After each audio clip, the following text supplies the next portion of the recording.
Well, that's a good question. And everyone has their different reasons, but really it comes down to the fact that when you're at a low body fat, you just look better. Everything looks better. You're more attractive. I mean, that's why models have to be so slim, is because they look better in clothes. Their face becomes more lean and angular. And I even had a picture somewhere, which is basically just my face at like 13% body fat and then at 7%, and it was like night and day difference.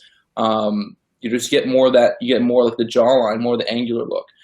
Your waist, you get more proportion. Like like especially people that are interested in working out and building muscle. When you're in a lower body fat, you have way better proportion, because when your waist is smaller, it makes your shoulders, your chest, your arms, everything look bigger, and then your muscles will be harder and more defined because you don't have the fat blurring it. So just the advantage, I mean, the reason why I want to maintain a low body fat is because it looks fantastic. And going back to like the Hollywood example, because I always like to go into the Hollywood example, when people see that actor that like had his shirt off in that movie role, and they're like, damn, he looked insane. It's not really that he had that much muscle mass. It's not that he had that much muscle mass. If you look at Brad Pitt in Fight Club, people talk about his physique all the time. He didn't have that much muscle. He just had like 6% body fat, and so you could just, all his muscles just popped out. If he was to gain 15 pounds of fat, you would think nothing of it. You'd be like, oh, because then he'd be like 13% body fat. It's like, whatever. Okay, he looks fit, but if you look at a movie like Gladiator, which was a fantastic movie, it was one of my favorites, no one was really talking about Russell Crowe's physique. Are you not entertained?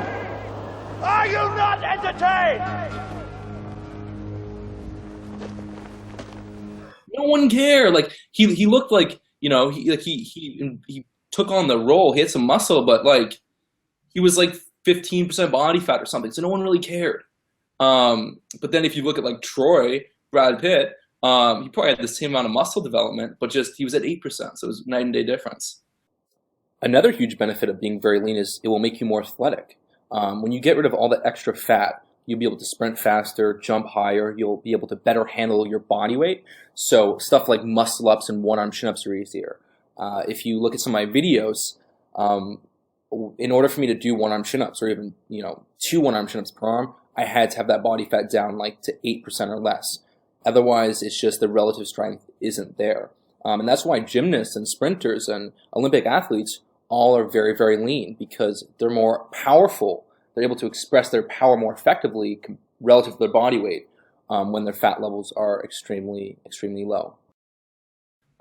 Is there anything else we're missing as far as like, why would someone want to be lean? I mean, we're talking more about the aesthetics and the cosmetics, but I mean, even just maintaining a lower weight tends to be, has like health benefits. There's health benefits there, especially when even stuff like intermittent fasting, calorie restriction has like life extension benefits.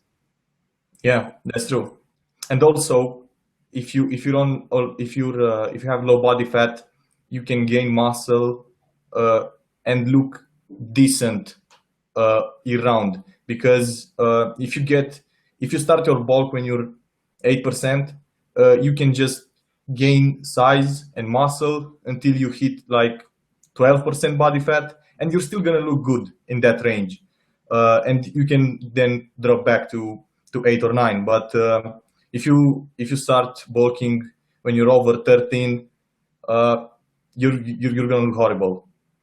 Yeah, that's it's a very good point.